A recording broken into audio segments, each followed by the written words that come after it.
Dieu a tant aimé le monde qu'il a donné son Fils unique, afin que quiconque croise en lui ne périsse point, mais qui ait la vie éternelle. Jean chapitre 3, le verset 16.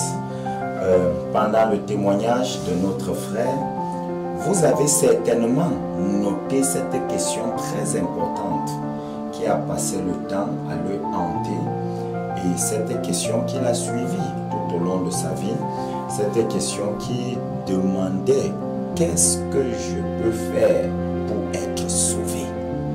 Leur père leur avait introduit sur une route de la religion. Lui-même, il était ivrogne, lui-même buvait, mais se rassurait que les enfants aient une certaine culture religieuse. Mais avec le témoignage de notre bien-aimé frère, nous nous rendons compte qu'il est impossible à un homme d'être sauvé au travers des religions mortes. Et notre frère a poussé ce cri longtemps. Qu'est-ce que je peux faire pour être sauvé? Chers auditeurs, auditrices de la 97.5 FM, nous voulons vous dire que cette question est la question de la vie. Cette question de se poser la question, qu'est-ce que je peux faire? Qu'est-ce que je dois faire pour être sauvé? Cette question est au cœur même de la vie. Et cette question a trouvé des réponses parfois inadaptées dans plusieurs pratiques telles que la religion, le fait d'aller faire les prières, le fait de jeûner, le fait de faire des dons aux gens. Des gens se sont battus à leur niveau à essayer de pouvoir être sauvés au travers de leurs efforts personnels. Et dans la vie de notre frère, malgré les efforts qu'il pouvait faire à maintenir les standards ou les critères de la religion, il y avait quand même des péchés qui le tenaient captif. Il y avait des péchés dont ces péchés l'avaient rendu totalement esclave. Et nous avons vu avec notre passage dans Actes chapitre 2 du verset 37 au verset 38 que cette question n'est pas posée uniquement par notre frère. Cette question est une question qui est dans le cœur de tous ceux-là qui sont à la recherche du vrai Dieu. Cette question est une question qu'on rencontre régulièrement quand quelqu'un a écouté la parole de Dieu plusieurs fois ou a écouté même des interdits de la loi. Quand quelqu'un écoute la loi, on dit tu ne vas pas voler. Si tu voles, tu pars en enfer. Un peu comme notre frère était en train de nous dire. D'où la question, qu'est-ce que je dois faire pour être sauvé? Chers auditeurs, je voudrais que tu prennes un temps pour pouvoir écouter la réponse de l'apôtre Pierre face à cette question fondamentale sur le salut qui se retrouve dans Actes chapitre 2, le verset 38. La Bible dit au verset 38, Pierre leur dit, repentez-vous et que chacun de vous soit baptisé au nom de Jésus-Christ pour le pardon de vos péchés et vous recevrez le don du Saint-Esprit. Ici, Pierre trace une route. Pierre trace une route en commençant par un aspect dont nous sommes en train de débattre dès le début de l'émission, dès le début même des premières éditions de notre émission. Pierre leur dit, repentez-vous.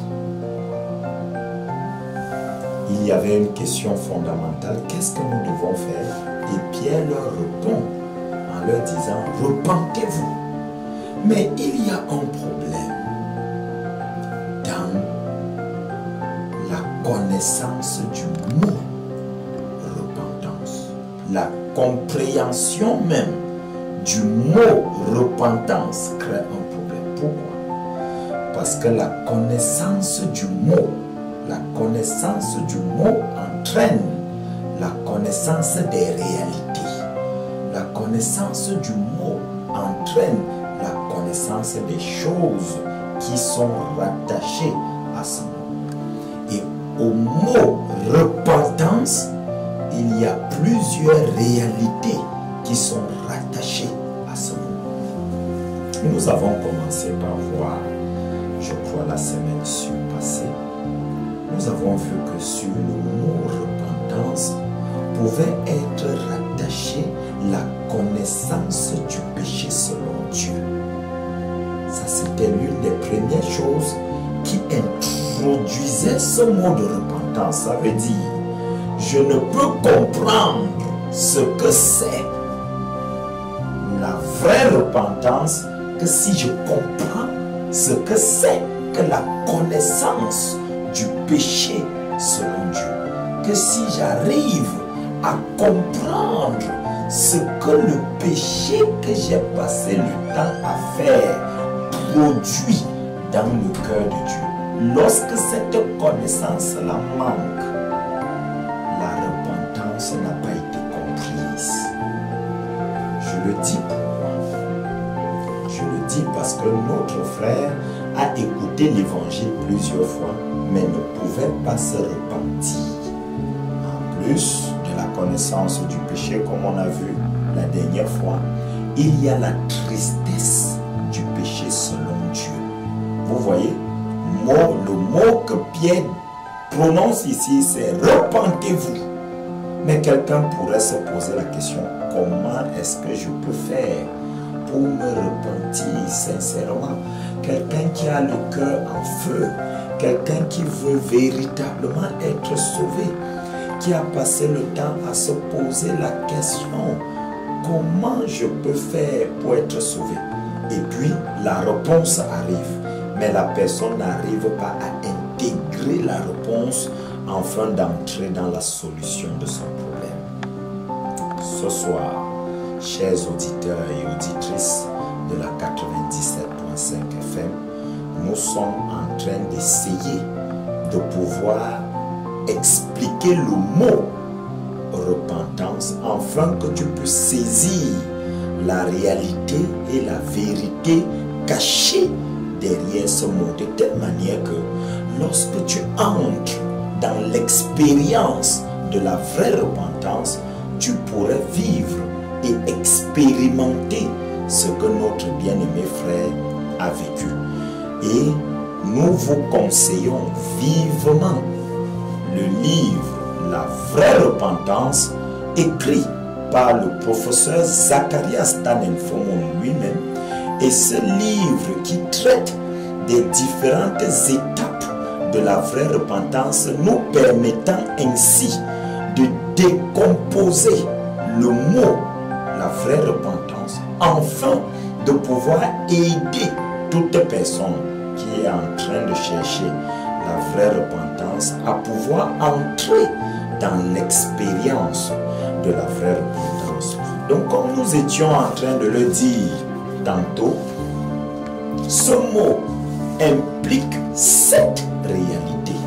La première réalité, c'est la vraie connaissance du péché selon Dieu, que nous avons déjà fait une émission là-dessus. Et nous vous encourageons à nous écrire au 699 139 139 ou au 670 139 139 pour pouvoir avoir l'émission si vous voulez. Les numéros sont WhatsApp. Vous pouvez même décider de pouvoir réécouter certaines des émissions. En nous écrivant, nous pouvons avoir une idée de votre besoin. Vous pouvez nous appeler, vous pouvez nous écrire, vous pouvez laisser un message, vous pouvez laisser un mail. Vraiment, faites-nous signe à ces 2 numéros.